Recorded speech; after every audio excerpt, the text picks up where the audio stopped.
Hi, I'm Tara Byrne. I'm an Associate Solicitor in the Medical Negligence Team at Boys Turner. Today I'm talking with my colleagues Martin Anderson, Associate Solicitor in the Personal Injury and Asbestos Disease Team, and Claire Roantree, Partner in the Personal Injury Team. Hello, Tara. Hi, Tara. So we're here today to talk about the work we do with families who have lost a loved one. These are often referred to as fatal accident claims. So our clients come to us at the most difficult of times. Martin, Claire and I work in slightly different areas, so we see different situations with our clients. So I work in our medical negligence department. My clients have lost loved ones as a result of substandard medical treatment. So this can be to do with incorrect or late diagnosis of conditions or management of those conditions and surgical errors. So we have to look at whether the treatment someone received fell below a reasonable standard and whether that contributed to the death. What are the circumstances that you see your clients coming to you in, Martin? So families will often come to me following the death of one of their loved ones due to an asbestos-related disease, which is, of course, absolutely devastating for them. And there's always huge amounts of emotional distress in these types of cases.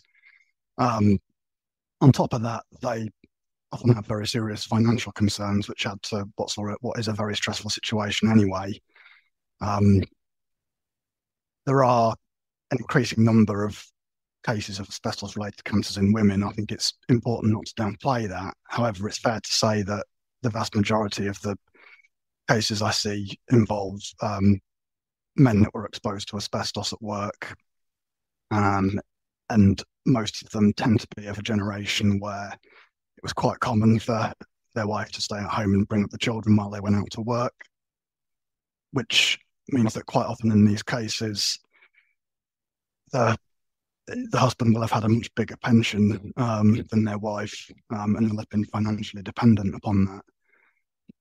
So where the husband tragically passes away due to an asbestos-related illness and that pension income can stop overnight, that causes a lot of worry and stress upon their death, which is very difficult. I'm sure, Claire, when in personal injury cases, the demographic of your clients, I'm sure, is a lot more varied. But I expect families probably have similar concerns in a lot of the cases that you come across as well. That's right, yes. Most of the cases that we deal with are on behalf of families who've lost a loved one in a road traffic accident. For example, pedestrians who've been run over, collisions caused by speeding or drunk drivers, or vehicles that have veered out of their lane, head-on collisions or hitting people on lay-bys, that sort of thing. We also represent families who've lost a loved one in the workplace. For example, we acted for a family of a man who had worked for a haulage company and he was hit by a reversing truck in the yard. We've also dealt with a number of public liability claims. So, for example, victims of the Paddington and Ufton Nervet train crashes. And often the initial stages involve gathering information, documentation to look at the circumstances surrounding the deaths. What sort of things do you ask your clients for at the outset? So at the outset, the key question for us really will be whether or not we can find a witness that can give detail as to how the exposure to asbestos happened. So sometimes the family might know someone that the deceased used to work with who can give us that information. Sometimes we may have pursued the same employer before in the past, and we'll have taken statements from people who did similar jobs and were exposed in the same way. And in some cases, we'll do a witness appeal in a local newspaper and appeal to people that used to work at the same employer to come forward and give information to us, which can often yield a positive response for us, especially if it was a big local employer in that area.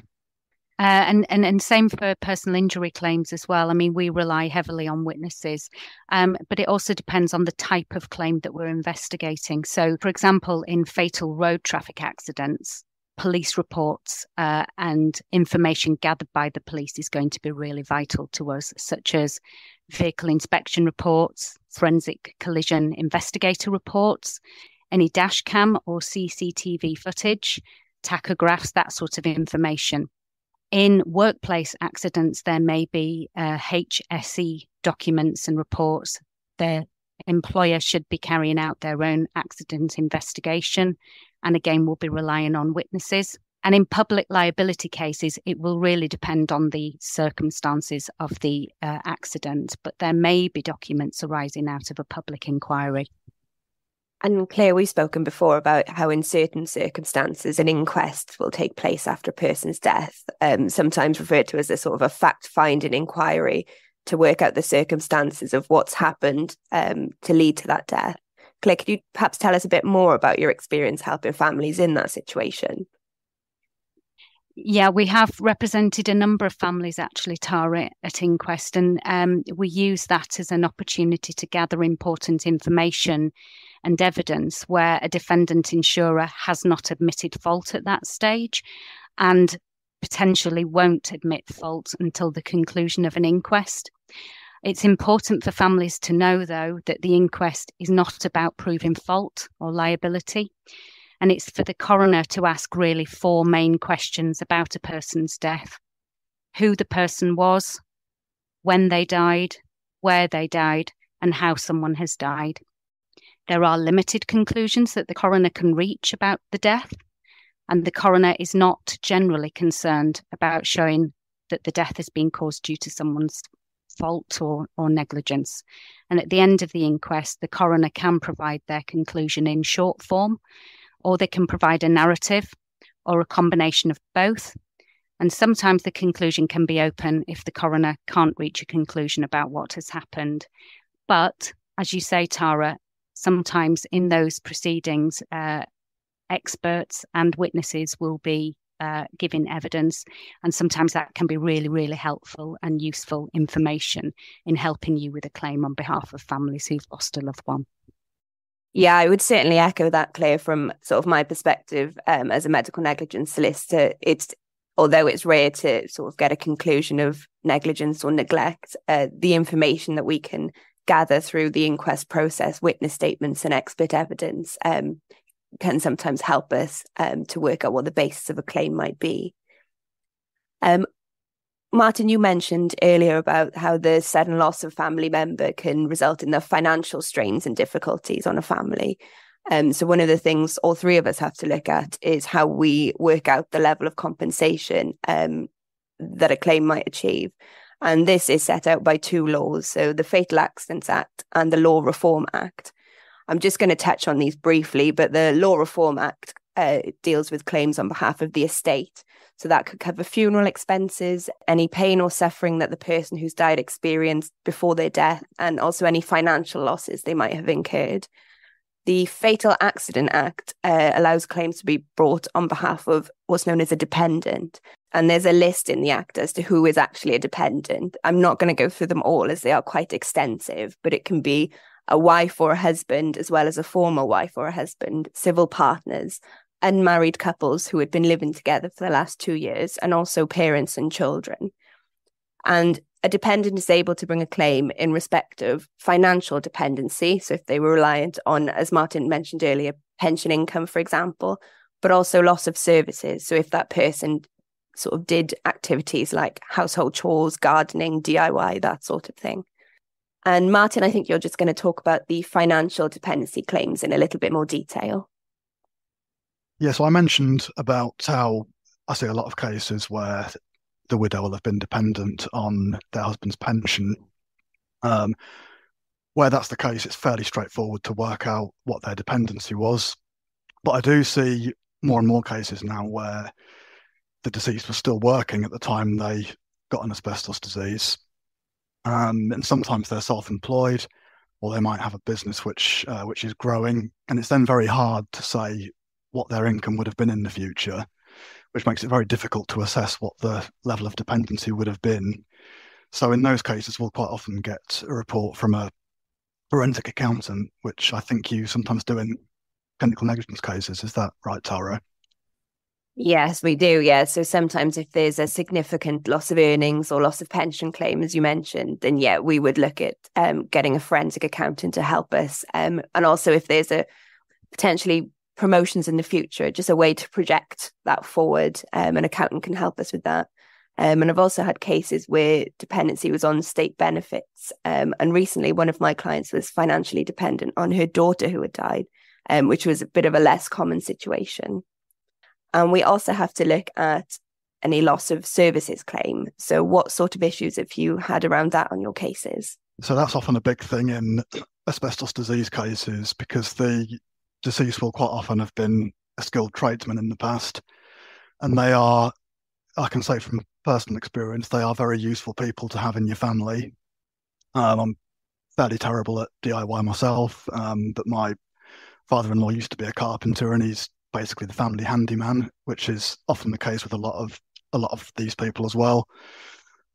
So if they're not around anymore, families might pay someone to come in, do work for them when things go wrong in the house, which they wouldn't have had to do before. So that's an example of what we call a loss of services claim, and it's something else that's very important in these type of cases. And we'll often find that that care is something we need to consider as well, because with these illnesses, it can be very difficult towards the end of their life, and they often need a lot of care from family members and also from professional carers. Where that care has been sort of very extensive, we might get a report from a care expert that details all the care that was needed. I'm sure you must do that quite often in clinical negligence cases as well. Is that right, Tara? Yeah, exactly. So we sort of do it in two ways. So not only about the care towards the end of someone's life, but also if someone who has died was providing care for someone else. So quite recently we had a case where our client's wife had passed away, and she was the primary care provider for their two children, one of whom had cerebral palsy. So we needed a bit of guidance from a care expert in that situation to help us with costing up the cost of replacing the care that our client's wife would have provided their children. And as that case had two children involved, we had to make sure that the settlement was approved by a judge. And Claire, I think you have experience with what known as approval hearings. That's right, Tara. In many of the cases that we act for families who've lost a loved one, they will often be the main provider of childcare. And so we will have to seek an overall approval from the court of the settlement, and then ask the judge to decide on the appropriate apportionment of the settlement sum for the benefit of the child or children.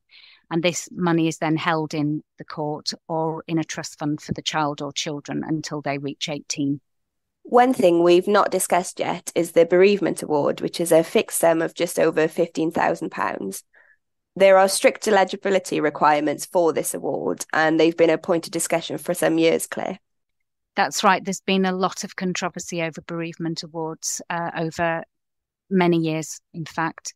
APIL, that's the Association of Personal Injury Lawyers, pressed the government for change to enable all cohabitees to be eligible to claim the statutory bereavement award. Currently, bereavement damages can be claimed by the husband, wife, civil partner, parents of the deceased child when the deceased was under the age of 18. So there were some government reforms in 2020 under the Fatal Accidents Act, and this extended the scope for eligible claimants, but it only extended to unmarried cohabitees who were living in the same household as the deceased immediately before the date of death and had lived together for at least 2 years before the death. So whilst the reforms are an improvement, they just don't go far enough. For example, a child cannot claim for the death of a parent.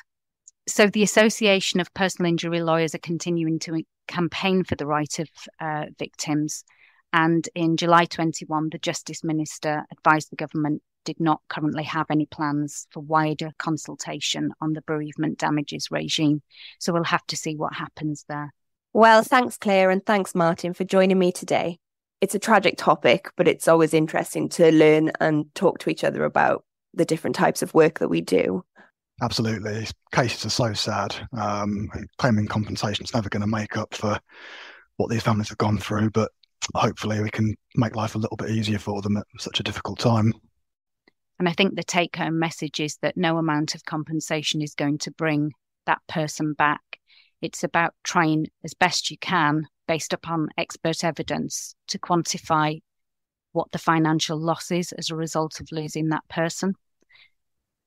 And as I say, no amount of compensation is going to bring that person back. So these are really difficult cases.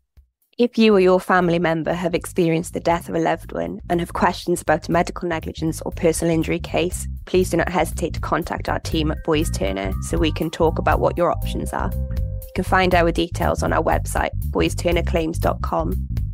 If you'd like to hear more from our team at Boyes Turner, please subscribe or follow our podcast. Thanks for listening. Bye.